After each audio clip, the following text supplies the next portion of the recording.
we all know, we've got an amazing lineup this weekend, and I, for one, can't wait to sit down and listen to all of the amazing speakers. But as we kick off, we need to hear from our President of American Atheists, David Silverman. David, please come on up.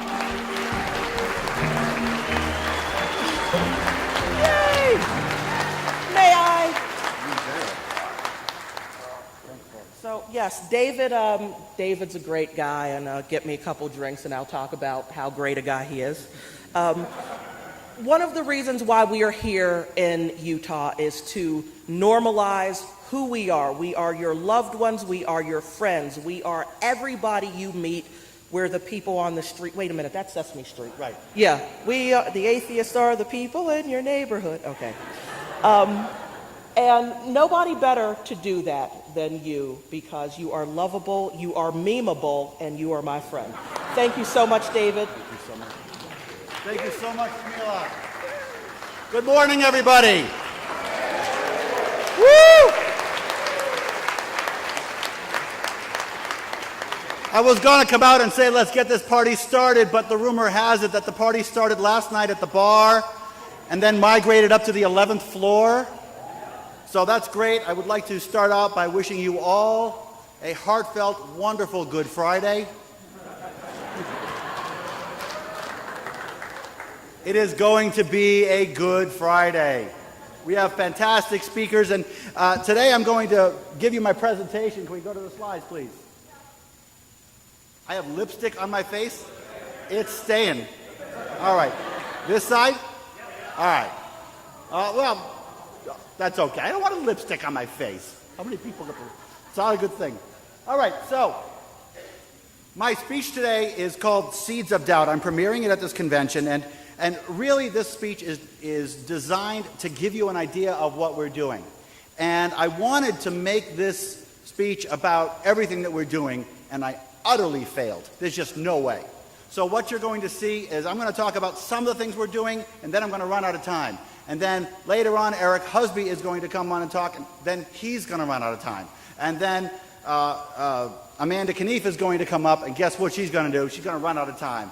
So I'm just going to start right in and talk about Seeds of Doubt and give you our agenda. The first thing I'm going to do is the housekeeping, the other stuff. This is the stuff that I wanted to talk about that really doesn't fit in with the plan of the speech. So that's kind of important stuff that I want to get to, but that's not going to happen. Then I'm going to start into the presentation itself, Seeds of Doubt. Doubt about what? And where is this doubt going? What is the evidence for the growth that we are seeing? And is atheism on a hockey stick? Yes. And then we're going to go into the long-term strategy of American atheists, going where we are not the benches that everybody is talking about. I'm going to talk about CPAC because it was fun.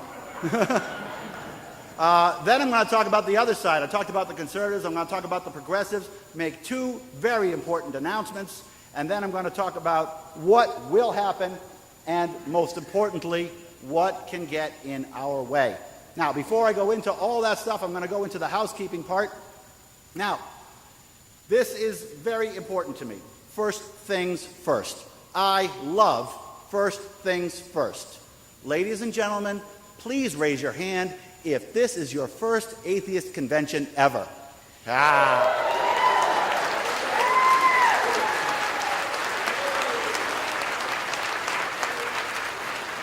So to those of you who are new, first of all, let's do the other side. Please raise your hand if you've been in this movement for more than 15 years. Yeah. So to those of you who are new, I really urge you to socialize as much as you can and meet the people around you. I still remember very vividly the first time that I walked into a room filled with atheists. It was a room much smaller than this, but I still love that feeling of walking into a room full of atheists, and you know what? It still sticks with me. And I fell in love with the movement, not because of the issues, but because of the people. Please, folks, socialize. Get to meet your fellow atheists. If this is your first event, you're going to have a great time at this event. This event is designed for you. Next thing, I want to talk again about what I'm not going to talk about. A lot of people are interested in what is going on with the TD Bank. Of course, some of you may know that we were refused notary services at a TD Bank because we were atheists. Amanda's going to talk about that. And I am not going to talk about legal issues during this talk. For those of you who are interested in our lawsuits, you need to wait until Eric Husby. He's speaking tomorrow, and he's going to talk all about that. We lost some people this year. It's been a hard year. We lost 3 people. We lost Noel, we lost Edwin, and we lost Rich. And it's not on the schedule, but there is a memorial tomorrow morning at 8:30 a.m. right here for our 3 fallen friends. Here's an interesting announcement. I get a lot of questions about my book. So here's what happened with my book. I was approached by a publisher. He said, write a book. And I wrote a book. And I wrote this great tome in the book. And this tome specifically was talking about how atheists do not have to obey religious laws.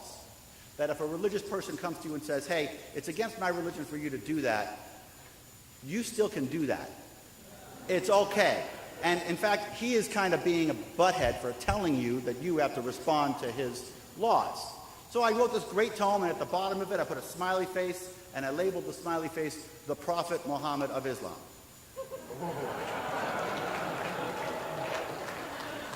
And I lost my publishing contract. The good news is my book has been picked up, and it will not be called I Atheist. That was one of the conditions. They don't like I Atheist. So it's going to be called, so right now it is now officially titled the book formerly known as I Atheist. And it will be out in 2015. If anyone wants to know anything about the book, just follow my Twitter. Believe me, I will keep you informed. And I want to ask you just briefly to meet the movement. This is a very important point. This is a movement event. Yes, it's sponsored by American Atheists, but I am all about the movement, and there are a lot of representatives here from the movement. Ron Lindsay, Executive Director of CFI, is here. Amanda Meskis, Executive Director of Camp Quest, is here. Sarah Moorhead, Executive Director of Recovering from Religion, is here. They're all here, and I invite you to talk to them. I invite you to meet them. Also, Dan Ellis. For those of you who are local, please talk to Dan. Atheists of Utah is a thriving group. They need growth. They need membership. One of the objectives of bringing the American Atheist Convention here was to grow Atheists of Utah so that when we leave behind a thriving atheist community. Please make sure, if you're local, to find Dan, talk to Dan, and join Atheists of Utah. And while I'm at it, let's talk about the vendors. We have 33 vendors here. 33. Somebody asked me about my shoes. I'm so glad you asked. They're atheist shoes.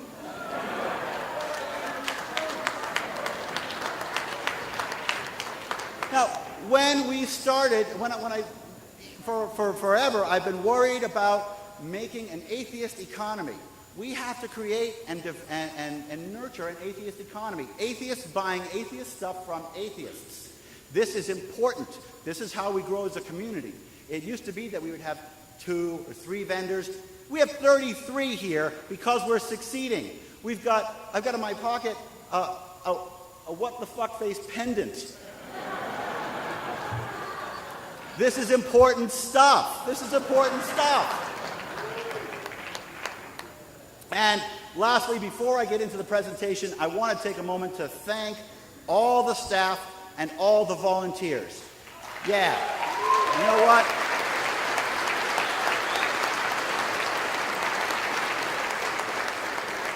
If you registered and everything went smoothly, that's because of the staff and the volunteers that are helping us out. It's a great organization, and when I say it's a great organization, I'm not talking about me. I'm talking about the staff of American Atheists. We're a very lean group. We've got 5 full-time employees, 3 part-time employees, and we've got a ton of volunteers, including Ken Lukinnon and Greg Lammers, who are running our national level offices.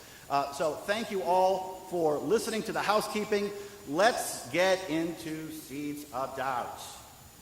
Why sow seeds? What are we doing? This is really the why are we doing this. And when we talk about sowing seeds of doubt, we have to talk about the who benefits. And the first group of people who are benefiting from sowing seeds of doubt, and when I'm talking about sowing seeds of doubt, I'm talking about being an atheist and being an out atheist and pushing the atheist envelope just a little bit. For them, for the theists. Pushing atheism for the theists. I'm going to start off this presentation with, frankly, my most controversial point. We have to have a realization that religion is a lie. Yes, of course, we know that. And believers are victims of the lie who need help. Believers are victims of the lie who need help. If you agree with that statement, if you agree with the Christopher Hitchens statement that religion is a poison, we have to address the concept that pushing atheism is a good deed. We have to go there. And I know it feels wrong, because I know that pushing atheism and that actively, for lack of a better word, proselytizing atheism feels wrong because it feels like religion. But just because the religious people do it doesn't mean it's wrong. They have smart people working for them.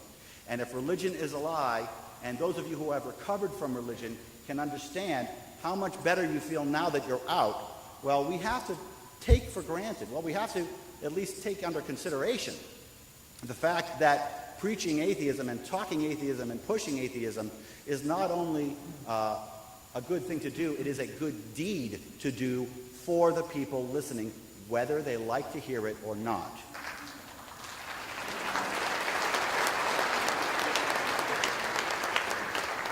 Having said that, we also have to talk about sowing seeds for us. Legalized forced compliance to religious laws is everywhere, and we're done with that. I think we should all be done with that. You know, one nation under God, my butt. In God we trust. Thou shalt not draw Muhammad. Right. I draw Muhammad. Thank you very much. But blasphemy laws are real.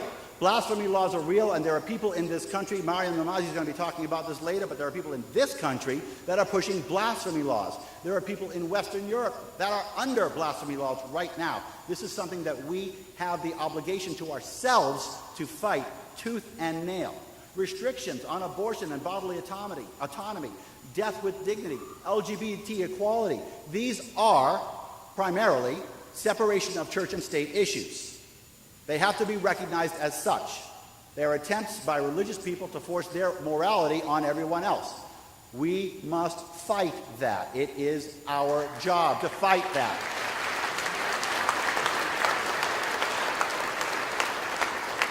And of course, the unfair tax breaks. American Atheists, yeah. You know what? American Atheists is suing the IRS. I don't know if all of you know this, but we are suing the IRS. Eric is going to be talking about this to get rid of the unfair tax breaks for churches and religious institutions in the tax code. It is a great suit, and we will win.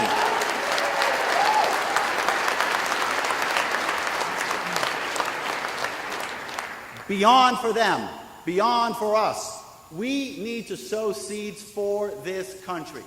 And yes, I know some people are against my occasional patriotism talk, but I'm a patriot. I like America. I think it's a good place. And I think religion is the enemy of the great American melting pot because religion abhors diversity. For those of you who were in the Mormon discussion just a few days ago, they said, our Mormon counterparts said, oh, look, we're inclusive. We're very inclusive. We accept anybody who wants to come to us. That's not inclusive, okay? You're welcome to be like me is not inclusive, but it's what they call inclusive. You're welcome to stay as you are. That's inclusive, okay? But religion promotes intolerance and ignorance, rather, nationwide to protect its myths from facts. Religion hates to be proven wrong. Religion is the enemy of science. Science is not the enemy of religion. But religion is the enemy of science because science keeps proving religion wrong over and over and over again. So what do? They try and stymie science. They don't change and say, well, yeah, you're right. The world is not the center of the universe. You got us there. They won't say that. They'll say, stop teaching that. That makes ignorant kids. And those kids are going to compete on a global market for jobs against people who know what science is. And they're not going to get those jobs. So it is our job, it is our ethical responsibility to help our country go beyond the religion so that we can concentrate on science and grow a generation of kids who know what science is and are proud to know what science is.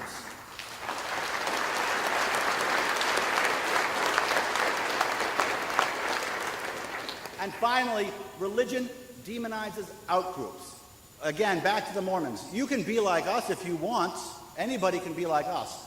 That is the demonization of outgroups. You can't go to a Mormon temple to see your family member get married if you're not Mormon. That's because you're an outgroup. And now think about that on an extreme level, because that's what we have in this country is an extreme level. And so we've got this little graphic there, which is supposed to be a melting pot, or that's what came up with a melting pot, but really it's a stew, right? With everybody is individual and separate. And this is not the American ideal. The American ideal is not a cell of Muslims, a cell of Jews, a cell of Christians, and a cell of atheists. The American ideal is all of us living together, working toward a common goal as equals. This is not complicated. This is what we are supposed to be, and this is what we need to drive. And this is one of the many reasons that we need to defeat religion dead.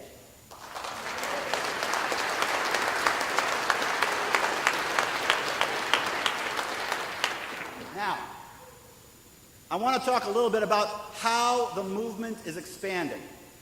And I want to show it to you because there's a bunch of different ways that I'm going to show it to you. The first way I'm going to show it to you is with the Reason Rally. Now, was anybody at the Reason Rally? That was fun, huh? Now, for those of you who weren't there, the Reason Rally was the largest atheist event in world history. Now, what you see here is 2,500 people in Washington, D.C. 2,500 people in Washington, D.C. at what was the largest atheist event in world history in 2002 at the Godless Americans March on Washington. That's the before picture. That's the after picture.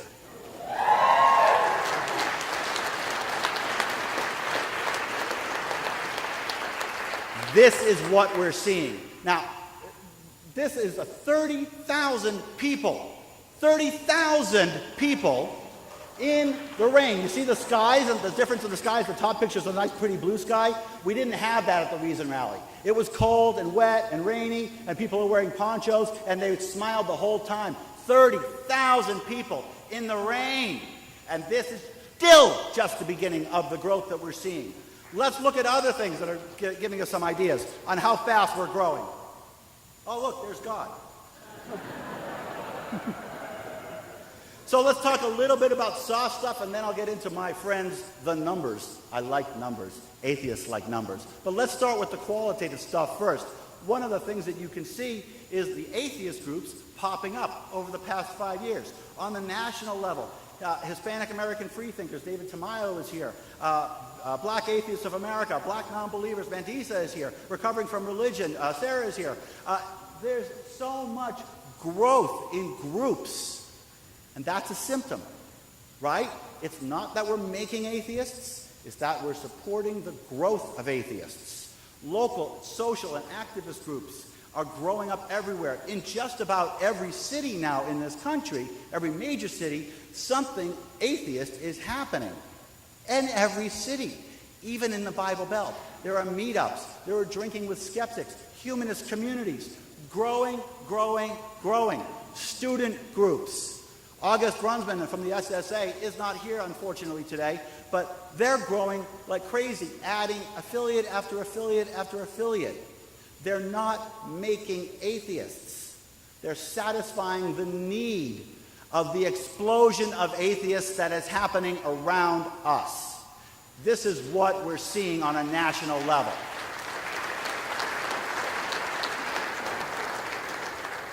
The TV and the press is also something to be considered, because one of the things that we need to remember when the TV and the press is that it is reflective. It is not activistic. It shows us what it thinks will sell. So when we see TV characters as atheists, that's a plus. They're not making news by doing that. They're courting us. They're courting us. They're poking fun at religion because they're courting us at the expense of religion. Yeah. CNN and Washington Post have regular bloggers. Religion News Service has an atheist reporter.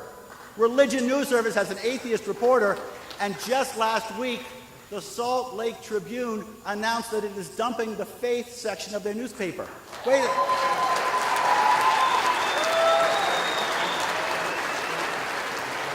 This is the kind of growth that we're seeing. This is the kind of explosion that we're seeing. Poll after poll. Atheism is growing while religion is shrinking. Poll after poll. And now we get to numbers. I like numbers. So is atheism on a hockey stick? Well, for those of you who don't understand my term, hockey stick is when something starts like this and goes like this.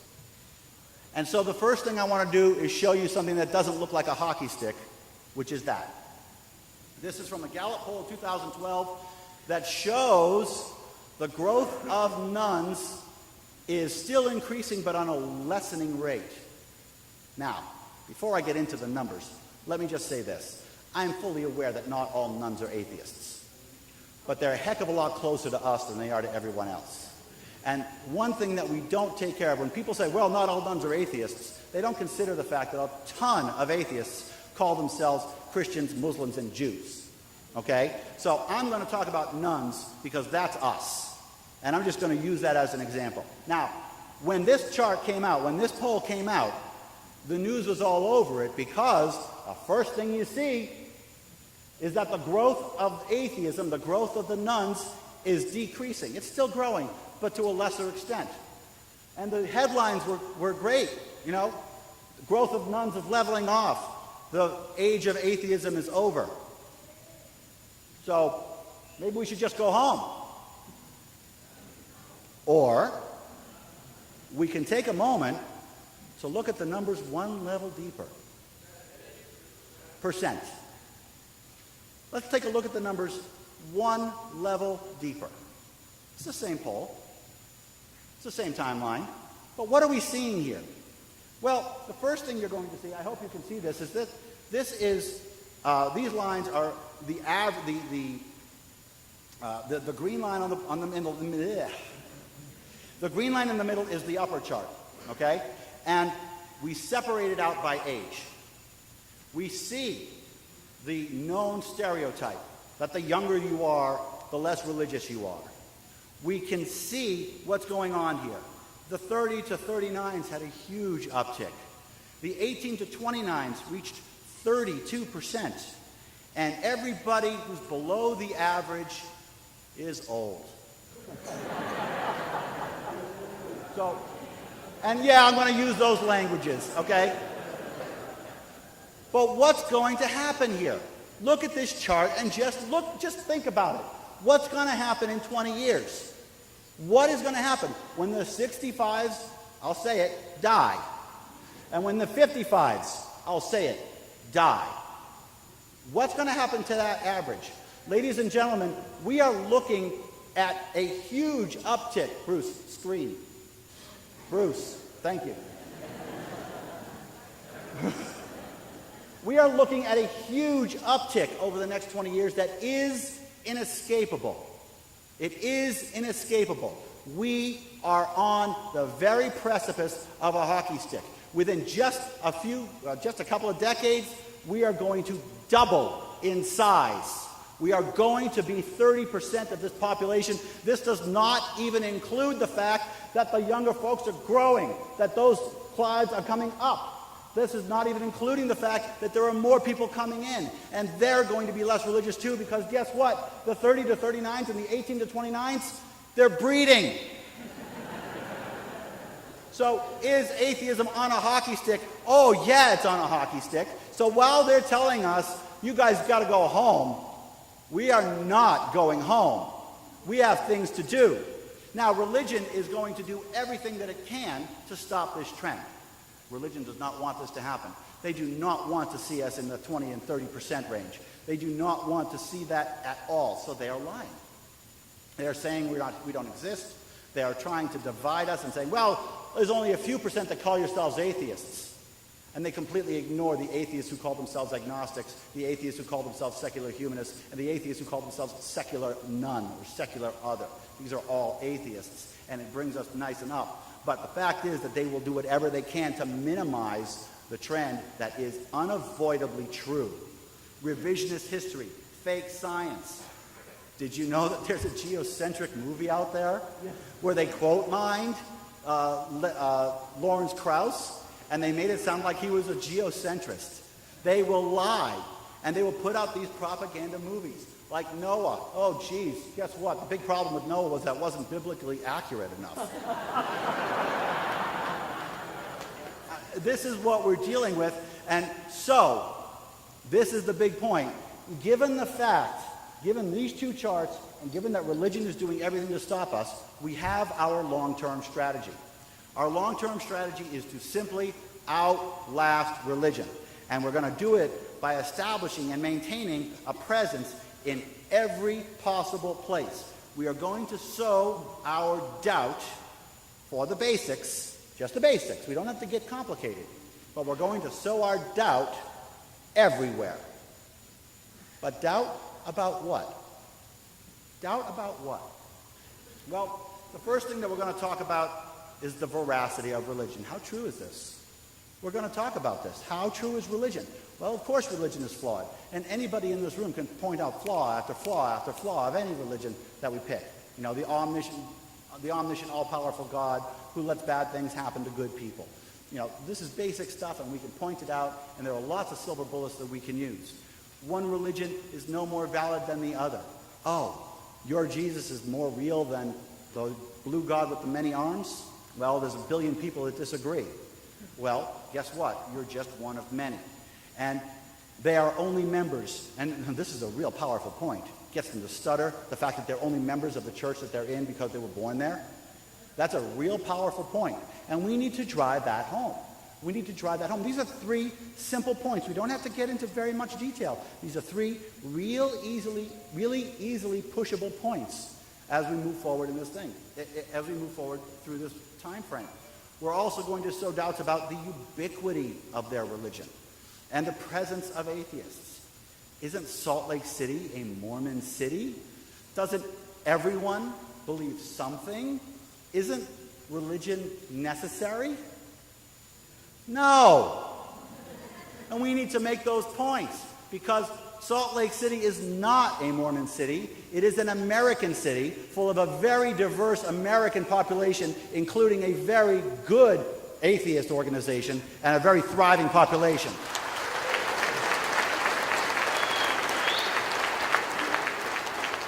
And the last thing we want to sow doubts about is the privilege that they think their religion deserves. What if God wants me to break an American law?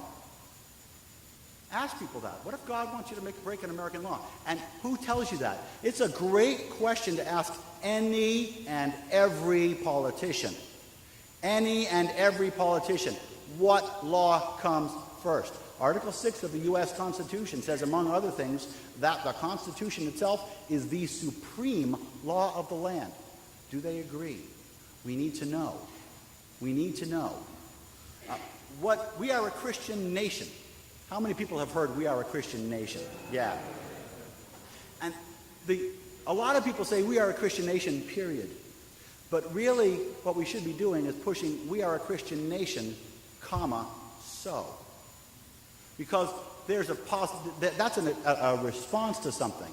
And what it is a response to privilege. We deserve to be able to break this law because we're a Christian nation. We are a Christian nation, so we're more special than you. We are a Christian nation, so we deserve more stuff than you. We are a Christian nation, so we deserve more privilege than you. And then, as soon as you bring out the privilege and the special rights, you bring back the golden rule. Oh, so you don't support the golden rule. Because if you were the minority, would you want us to have special rights? Would you want, in God we do not trust on the money? I don't think you would. I mean, I just heard today that the president of the Mormon temple came out and said that religious freedom is under attack. This is privilege speaking. Religious freedom is under attack. No, religious privilege is under attack. We are demanding equality.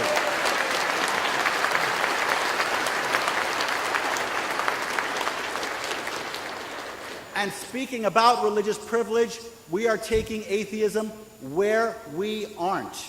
And that's what I want to talk about with this. Atheist monuments. Now, for those of you who don't know, American Atheists put the first ever atheist monument in a public square this past year.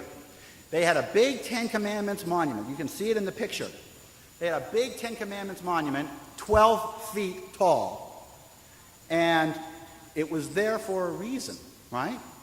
It was there to push privilege. So we brought in these benches as a combative. So we created the first monument in public square. What does it do? It exists to attack the veracity and the ubiquity and privilege in one fell swoop, right?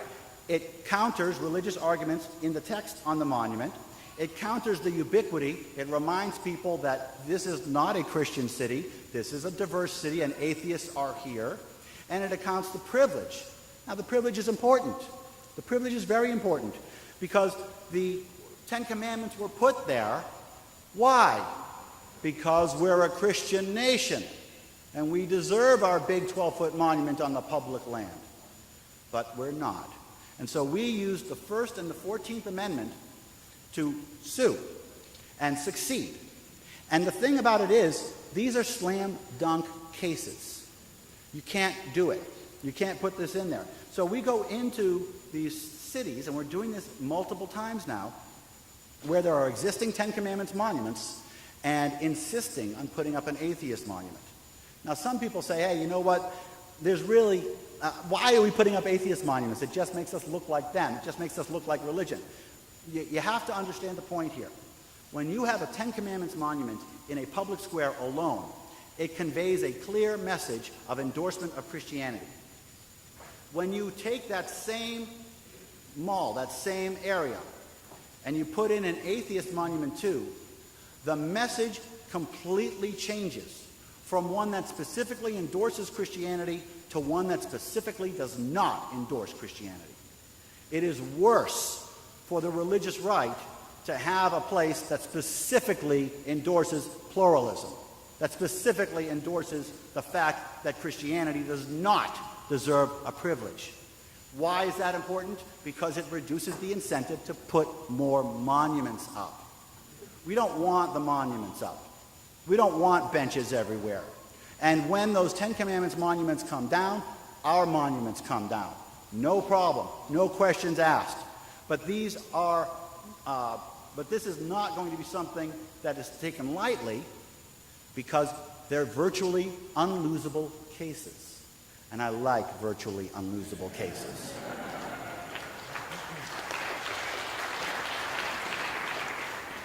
And the three words to remember, normalize, normalize, normalize. We're bringing atheism to the public square. Wherever there's religion, we will bring in atheism to counter it and to negate the perceived privilege and the perceived endorsement of Christianity in the public square. Now, so, another place that we're going that we're not, guess where? Fox News.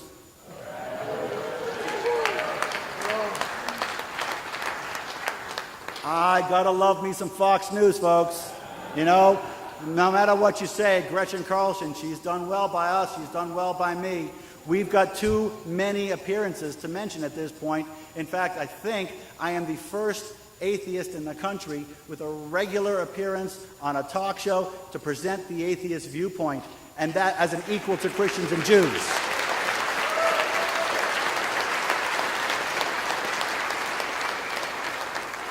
And that's important because it injects the atheism into the lives of Fox viewers. What is it doing? Negating the ubiquity, negating the privilege. This is not a religious station, not all the time. Sometimes the atheists get in, and sometimes we have a say. Sometimes we have some points to make.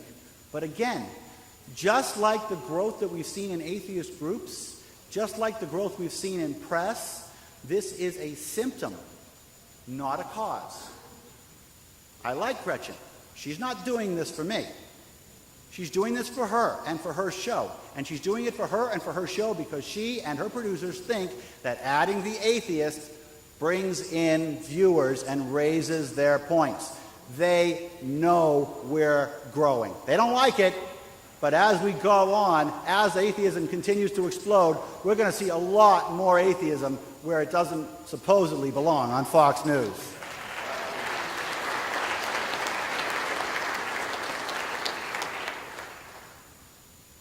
Speaking of atheism where it doesn't quite belong, there's CPAC.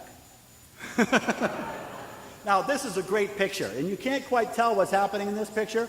So picture a great big ballroom filled with conservatives, and they're all letting out. You see those people in the back? They're all letting out, and they're all coming down this hallway, and I'm sitting in there in the front of the hallway wearing my Firebrand Atheist shirt adorned with pins, holding atheist literature, ready to hand it out. It was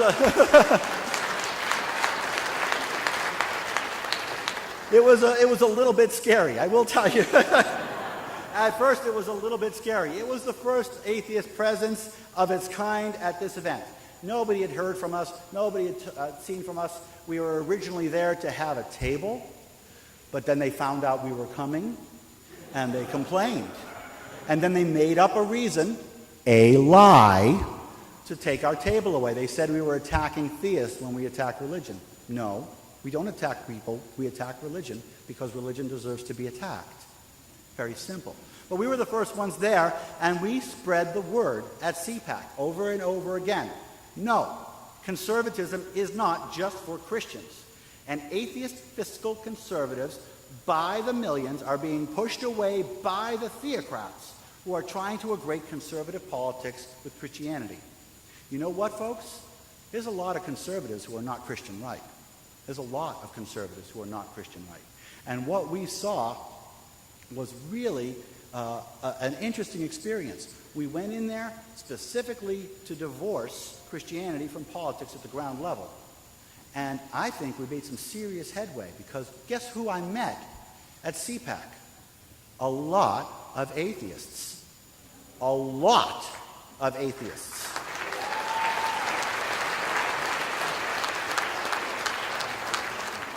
And Ted Cruz had just come out and said Jesus wrote the Constitution. And you look at the atheist conservatives and you say, doesn't that make you look like an idiot when you put yourself in their camp? And they nodded. They agreed. We're sowing that seed. We're pushing that. And the other interesting thing, guess what else I met? A lot of Christians who liked us, who thought we should be part of the equation, who thought bringing in atheists into conservatism and the cessation of forcing us away might benefit conservatives. They agree, by and large. The conservatives who attended CPAC are very different from the conservatives who run CPAC. Very different. What does that mean? Well, that means that we are there with a very fertile ground to unseat Christianity from conservatism. It's a big, big goal. But if we are successful in that, we win. We win. If there's no Christianity and conservatism, our problems are over. Right? We go away. So there will be more conservative events in our future because by and large, there's so many people there, there's so much room for growth that I can't resist. I just can't resist. So we will be going to more conservative events in the future, And we'll also be attending the progressive events. We wouldn't, of course, want to leave the progressive events alone. So we were where we were as well, in the progressive tone, in the progressive conventions. Now, a lot of times in the past, American Atheists has been tabling mainly at other atheist events. That's fine. But it's cannibalizing, right? It's just, it's low-hanging fruit, and it doesn't grow the pie. It doesn't expand the movement. So we decided to expand the movement. So we went to Netroots Nation, where we had the first atheist table at that progressive high-tech event. Interestingly enough, I personally was very popular at Netroots Nation. People knew who I was. People asked for my autograph and my picture. They like us, and they were thrilled to see us. They were also thrilled to see us at Creating Change, where we were the first atheist in quotes, presence at Creating Change. We were the first atheist table at the Now Convention, and we're going back to Now. We will be the first atheist presence at the American Constitution Society, because we have to be out there. There's so much low-hanging fruit when we're talking about the amount of atheists in the progressive movement who want to be involved but don't know the atheist movement exists. That is going away. And we are introducing the entire atheist movement to the progressives and to the conservatives. Other atheist organizations are following in our footsteps, increasing our movement's visibility on this fertile ground. And I'm very proud to have been the organization that led the way in that place. Now,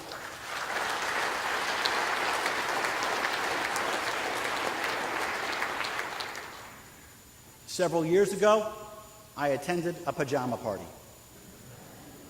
A pajama party at an atheist event. And I was sitting on the floor in this pajama party, just hanging out with some friends, and a discussion came up about television. We need an atheist television station, they said.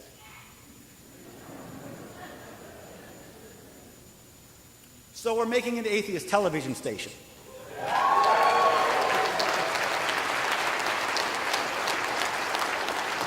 Coming soon to 7 million television sets worldwide, atheist television is coming up on the Roku network.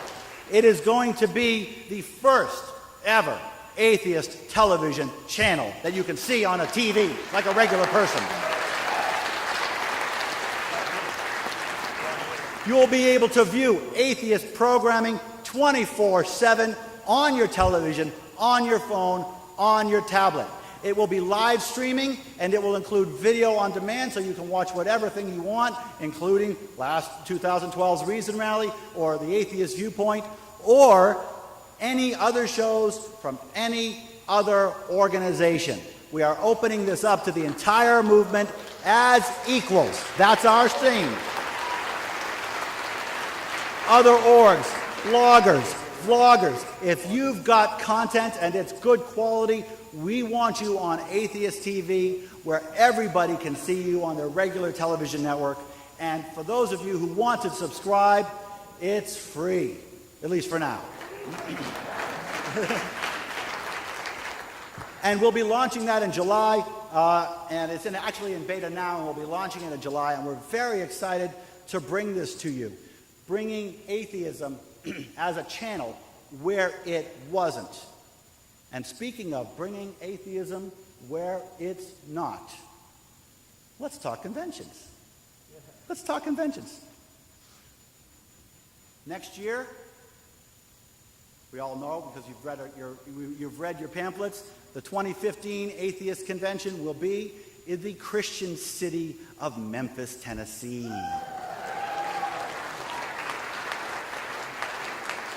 Oh, there's a lot of Christians in Memphis, Tennessee, but there's a lot of atheists in Memphis, Tennessee. And we're going to go in there just like we're coming into Salt Lake City, and what we will leave behind is a stronger atheist presence in the heartland of the Deep South, or the Bible Belt. We'll be staying at the Peabody Hotel. The Peabody Hotel is a beautiful hotel. Now, this picture is not an attractive picture. I'll be the first to admit. This, on the outside, it's not a pretty thing. On the inside, it is a 4.5-star luxury hotel. Cushy, cushy, cushy, that gave us a fantastic deal. And they want our business so bad, and that's why we're going. Because when we walked in there, they had the Welcome American Atheists sign emblazoned on their wall for us.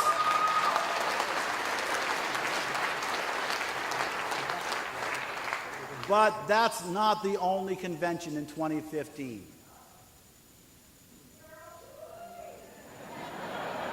Well, that's a great question, Jamila, because what we need to do is break ground. What we need to do is go someplace where we haven't been, not only where American Atheists has not been, but where no atheist organization has been. And you think about it for a second. In what city, where are we talking about, where no atheist convention has ever been, where there's so much Christianity that the separation of church and state is a myth?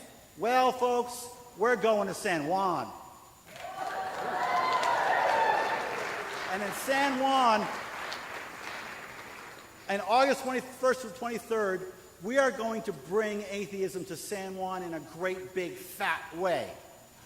When I announced this to the atheist group, there's a small atheist group in San Juan, and I need you to understand that San Juan and Puerto Rico is the violations of separation of church and state are rampant, and flaunted. They treat themselves like they don't have a constitution. And when I went down there to talk to the atheist group, there were tears coming down their faces when we announced this event. I get a little choked up when I think about it. And then what happened? They got so motivated by the fact that we're coming that they sued the city of San Juan.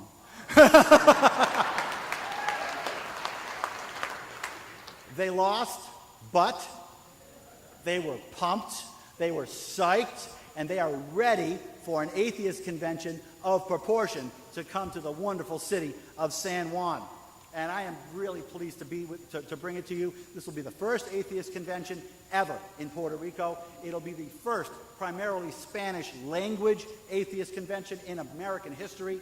And it's going to be held at the Sheraton in Old San Juan at the convention center, where they have a beautiful infinity pool. I don't know if you can see that pool in the picture, but it is gorgeous. So get ready to come to San Juan, because it's going to be a lot of fun. So we've got 2 fantastic conventions scheduled up for you next year, and I'm really pleased to bring that to you. I am running out of time, so I'm just going to wrap this up a little bit. Let's talk about what will happen. The last thing I want to talk about is the results. What are we going for here? How are we going to do this?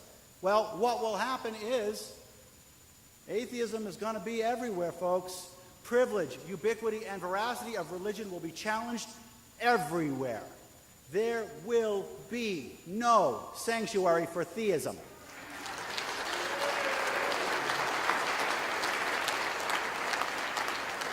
We will be at Fox News, we will be at CPAC, we will be at every conservative event we can, and we will outlast religion. Because as religion declines and dies out, our overall numbers are going to climb.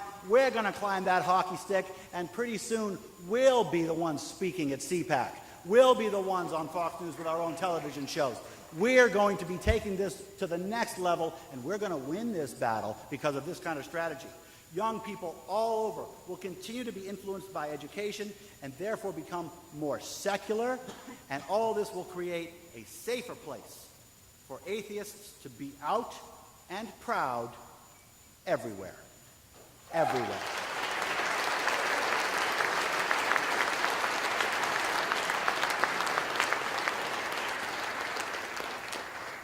Unless we're stopped. Unless we're stopped. So let's talk about what could stop us. Laws which curtail freedom could stop us, right? Theocratic politicians and theocratic judges could stop us, like this guy here. And I mean, the president says every child should go through college. What elitist snobbery. Folks, college isn't elitist. It is education, and it is absolutely necessary for every person. Because, I mean, think about what they're doing. Think about the insidiousness of this. The less educated you are, the more religious you are. The more likely you are to follow a leader. The more likely you are to obey orders. This is insidious to attack education. And we must defend our education system against bad information in textbooks, against education is for elitists, or anything like corrupt or inadequate science like geocentrism and intelligent design. What idiocy is that? We're going to fight that tooth and nail. Lies, propaganda, and in the media. Noah, the movie, a true story.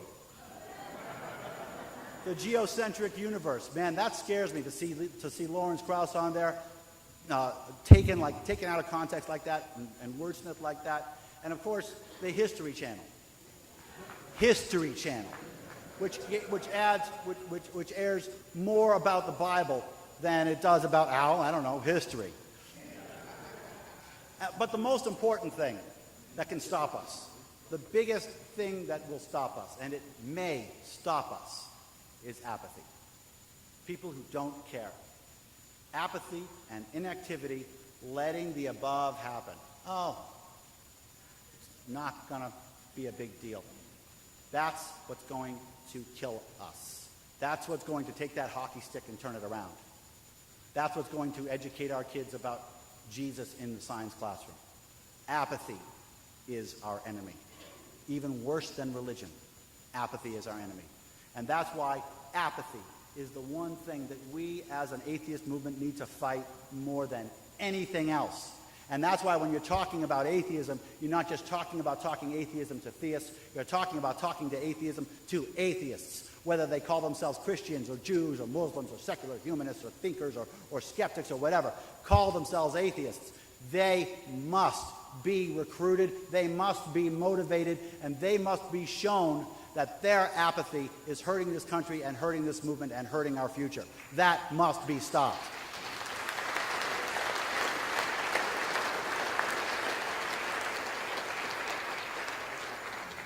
In summary, I'm done and I'm on time. This is like a first. I'm done and I'm on time. 16 years and counting. 16 years and counting. Who was in Iowa? Who was in Des Moines? You remember when I got up and I said we can normalize atheism in 20 years. Well, I mean it.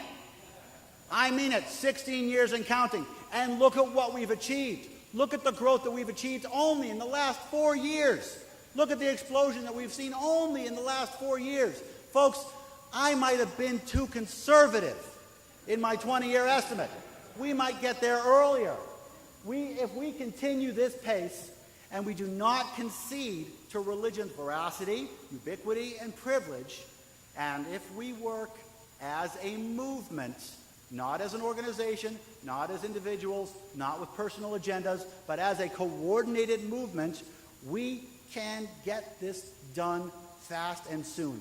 If you can hear my voice, there's a real good chance that we could reach atheist normalcy in your lifetime. In your lifetime.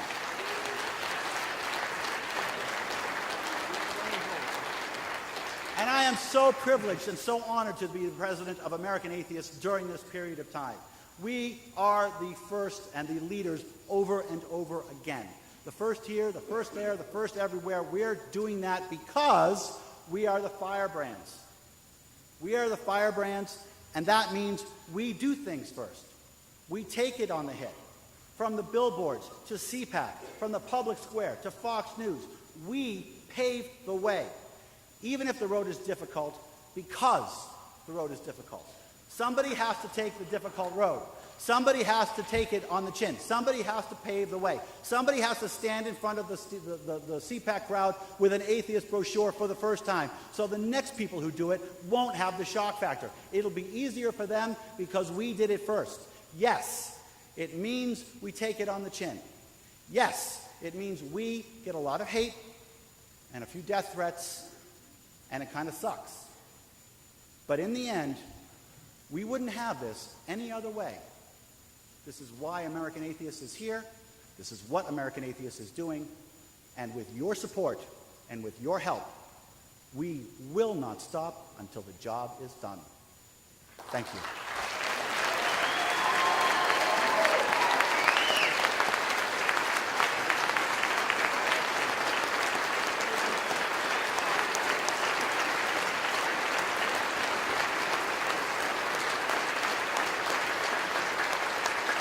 so much. Thank you so much.